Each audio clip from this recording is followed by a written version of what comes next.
One is essential, one is intolerable.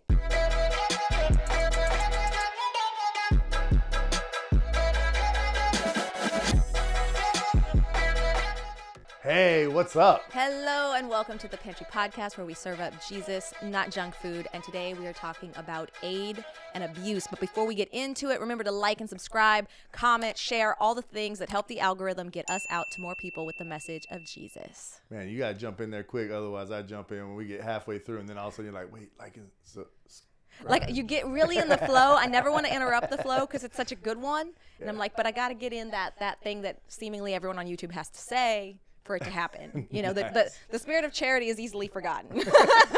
I try to like immediately and get the algorithm going, but not everyone understands the algorithm, et cetera, et cetera. But you know what? If you want to aid us, that is Yes. exactly how you would do Yes. it. And like we said, we're talking about aid and abuse today. So Of course, if you don't, it's not necessarily abuse. So no, just kidding. No, it's not abuse if you don't help us out. I'm just, No, I've actually gotten some good feedback from people who have been listening. Oh, wow. Okay. So it's kind of cool to hear that there are people listening and that it's content that's been valuable. Praise God. It's amazing how God works and how God brings the right things in the right seasons. It's very interesting when you look at aid versus abuse. Because there is a middle. There is a neutral with this one, and some there's not, but this one. and you're going to bring out that neutral. It's a very narrow margin, but I mean, it's not like if you're not helping, you're literally Right. abusing. You might not be called to help, but It can go deep. It can go like aid in, I don't know, mowing someone's front yard or aid in saving someone from a fire. intercessory prayer. Ooh, there you go. See, now get on the spiritual side, right? Yeah. Intercessory prayer, giving Yes. is aiding. On the other side of that, abuse, which is to treat someone wrongly, improperly, misuse them. You can even abuse your authority if Right. you're in a leadership position. This And is so we have to really look at these two very carefully and look Yeah. how they correspond to one another. Right. Yeah. When I was doing the initial acronym, I knew that abuse was going to be one of them because I think that there are so many things that we can abuse, meaning just using it improperly and detrimentally, right? Sometimes there's a creative way to use something that no one has thought of before. Lego is a great example. They've got these little frog pieces that they have used for so many creative purposes throughout all the Lego builds me and Khalil have done. That's not abusing it, even though you're not using it for its intended purpose of being a frog. However, there are a lot of ways, like when you would throw Legos all over someone's floor and then they walk across it like they're walking on hot coals. That's abuse, right? And so what we're talking about is what do you want to multiply? If you multiply neutrality, you're kind of not multiplying anything, right? Right. 0 times 0 is 0. But do you want to multiply aid, which means that your help spreads and allows someone else to be helped and therefore be able to help instead of trying to just put out their own fires? Or are you going to be the one that sparks the problems that need to be put out in the first place? Are you part of the solution or part of the problem? And sometimes you might realize, oops, I was a part of the problem. But you can also be part of the aid that fixes the problem. So we're going to go into a lot of examples, definitely not all of them today. But we have some cool examples to kind of kick us off. I want to jump in on something here real Yeah. quick too. Yeast, because we gotta go out. Kitchen yes. staple. Yeast in bread Right, is delicious. right. Yeast in sin, not so delicious. Yeah, every girl knows a Right. yeast infection ain't fun. Oh boy, Yeast in the wrong place. right. Even But truth, babies on but their truth. tongue, Yes. it's not fun where it don't belong. Right. It is not. It is not. I went there It because is not. it's that serious. When Right. you do something in the wrong Right. way, put it in the wrong place, there are repercussions. Horrible repercussions. Yeah. We see this in the story of Abraham and Lot. You see, there actually is some abuse in this. And in the sense of, yes, Abraham allowed Lot to choose where he wanted to go. But an abusive mentality and abusive attitude is one that puts yourself in front of others. Right. And so when we see this in this example, we see that Lot does put himself in front of Abraham. Even though Abraham gives him the choice, he's like, I'm going to take the better area near the city. But little did he know. Little did he know what that would create. So Right. every action garners a reaction in something that happens. Yeah. Right? And so we see this in the story of Abraham. And so you see Abraham, he's like, yeah, take it. And then, of course, he grabs the greatest one. Get props to Abraham. Like, props to Abraham. Because honest, I'd be sitting there going, yep, selfish choice. Definitely knew he was going to take that one.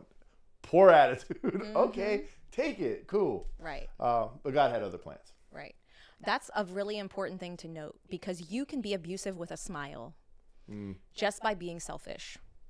If you're looking to get yours first, then you're more likely to have a struggle. And, even recently, me and our daughter, I had to really minister to a big problem someone was having, and I was less present. I was more on my phone.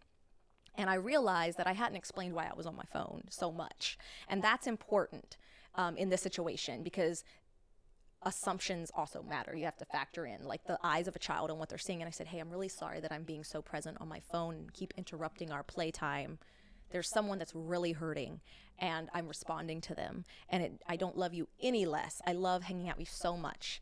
But right now, I just have to be here. And she actually shared, she's like, but it's not fair. I love you more than any of them love you. And in that moment, she's not trying to be self-centered. That's her real feeling. As a child, they kind of identify their mom as like a limb, right? Like I'm part of her, right? But in that moment, I had to explain to her, how can I love other people if I always have to have my eyes fixed on you, right? Like I understand that you feel most loved when I'm paying attention to you. But if I'm paying attention to you 100%, would anyone else ever feel loved? Because then I can't look at them. My eyes are never upon them. And I was like, what's really cool is God can lay his eyes on everybody. We can mostly lay our eyes on like 1 to 2 people at a time. Like if they're all sitting in a row, right. But, and I try to help her understand that. But as we get older, if we're still holding on to the same mentality of why isn't the attention on me? Or why am I not getting what I want? Then we can start becoming and maintaining manipulation. And that's a form of abuse, right? And so we want to make sure that we check ourselves and have the Lord search our hearts and make sure that any area that we don't realize is abusive, because we're kind of in a self-preservation mode even, right? If you didn't have much in the way of people taking care of you, you might be like, I got to take care of myself. And then you realize I was manipulating my way through life to take care of myself, meaning I was leaving a wake of abuse instead of aid because I was so focused on taking care of me. And one of the things that I explained is, if everyone's focused on helping one another, your needs will get met, but you'll also be blessing others, right? But if you're only focused on yourself, then there's a lot of use, right? Using people the wrong way to get what you need. And then the cycle of aid is broken. It really brings it back to abuse. This abuse, sometimes it's just straight ignorance. But when it comes to pride, it comes to self, like you're talking about, right? Yeah. And then there's the balance of that, of course, because once in that situation with our daughter and you in the cell phone, and you're helping someone. And you're always helping Kalia. Like she gets the majority of your time anyways. Right. So on her side of things, she has to have, needs to learn, not have, but learn to come to a point where she understands that mommy's time is divided sometimes. That mommy's time isn't always her time. Just like in the story of Lot, right? So we're getting to a point in this story where Abraham really shows his mettle. Right. Because that decision that Lot made and the situation that Lot finds himself in, Abraham could have easily had turned his thoughts into bitterness and then not had the heart to serve. Right. And when I say serve, it's like in Philippians 2:4 says, let each of you look not only to his own interests, but also to the interests of others. It's so easy sometimes, especially with the hard cases, to just be like, okay, fine, I'm going to worry about me. You see it in families that have abuse, or let's go on a little lighter. If it's that bad, we should get some help. Let's just be real. Let's really dig in and find somebody that can help you. Yeah. But when you start talking about the selfishness and the pridefulness, yes, it's a form of abuse, but we're also trying to figure this out. We're trying to figure out how to be more selfless. Right. When we're selfless, there's no bitterness. When you find bitterness, you usually find I'm self-centered, right? Exactly. So it's like a way to let it go, a way of being nourished in a spiritual manner. Yeah. Oh, I love that season, by the way.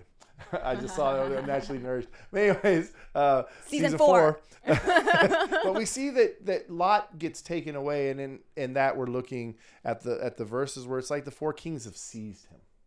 Right? They're seizing this land. They're taking this land. They're taking over this land, and Lot gets caught up in this whole thing. In other words, his family, him, everything that they have is taken, and it's on the run. Man, Abraham could have said, "So not salute. I'm saluting for y'all that aren't looking. I'm saluting. Bye. Have a good life. You chose it. You made your bed." Oh, how many times have we heard that? You made your bed, and you just take care of it yourself. Abraham didn't have that attitude. Yeah. He decided to put Lot in front of himself, and he gets together a group of men, and he goes out and he attacks the kings and gets Lot back.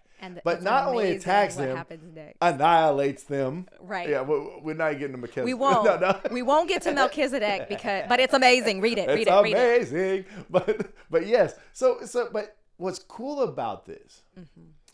Now we're going to see physical manifestations of blessings that take place because of everything that comes out of that.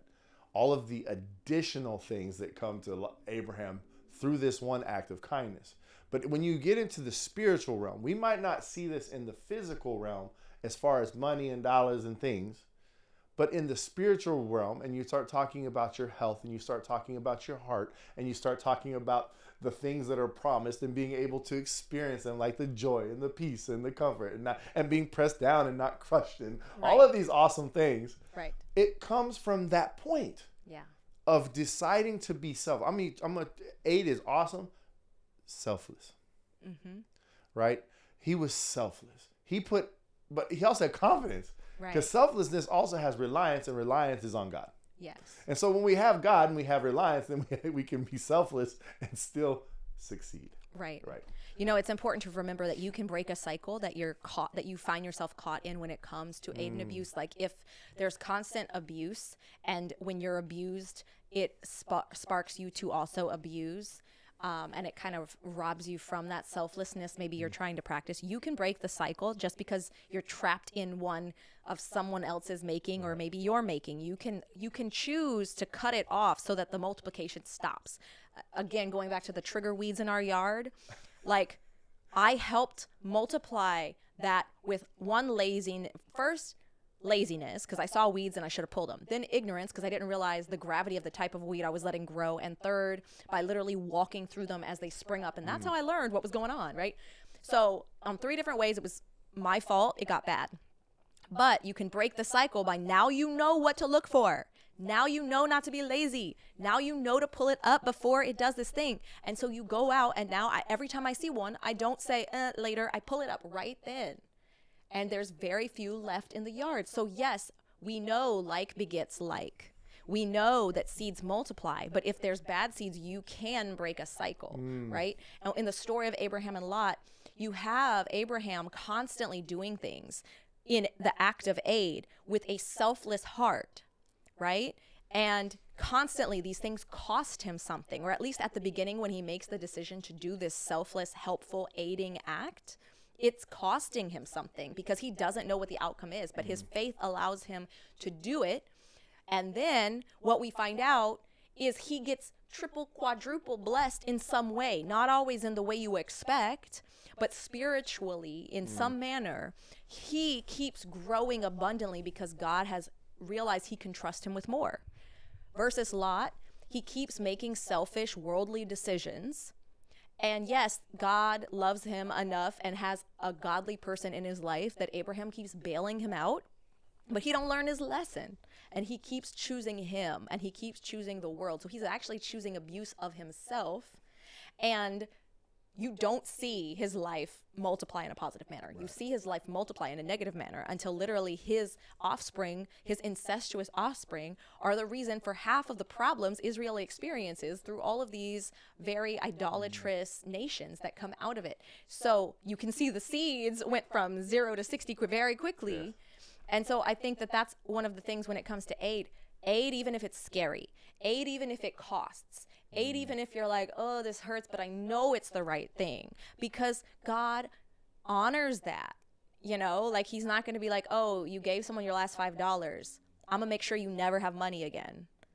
If he can trust you to give, he's going to make sure you have another $5 at some point to give again, or whatever, your time, a shirt, whatever it is. Right. Abraham definitely knew how to bear another's burden. Absolutely. And you see it because why? The original 318 men would follow him. Right. 318 men trusted him. Because of who he is. Yes, because who he became. His mettle. Yes, his honor, his like character. Metal. Yeah, if you don't, maybe someone's listening to metal. I'm not talking about the metal, but it's like who you are. Yeah. Your honor, right? You said character. Yeah. Your intestinal fortitude. Yes, and all of these things that just really make someone that people want to be around and support. Right. And that's not a prideful thing. It's like, okay, look, it's a fact. Selflessness brings people around you. Sometimes it brings leeches, but no. But not everyone will be a leech, because some people will be won over to be like that. Yes, and so 300, man. Okay, I know that movie, but probably not in the Christian scene the best movie. But what it did show was it showed 300 men who would die for one another. Right. And that's what Abraham had. Yeah. And that is what 4 kings and their armies fell to 318 men plus Abraham. Right? Right. That is amazing. Yeah. So, aiding versus abuse. Right? I would rather be on the aid side than the abuse side. So, my prayer for myself, right? Lord, don't let me have those little ticks, those prides, the other little areas of my life that could fall in and create holes of abuse. Right. Where I'm not seeing it. And I'm not under labeling or over labeling abuse. I don't want to do that either, right? But there are things that just have impacts. Yeah. And I want to make sure that the impact, Lord, on my life is an impact that will nourish other people and create sustainability.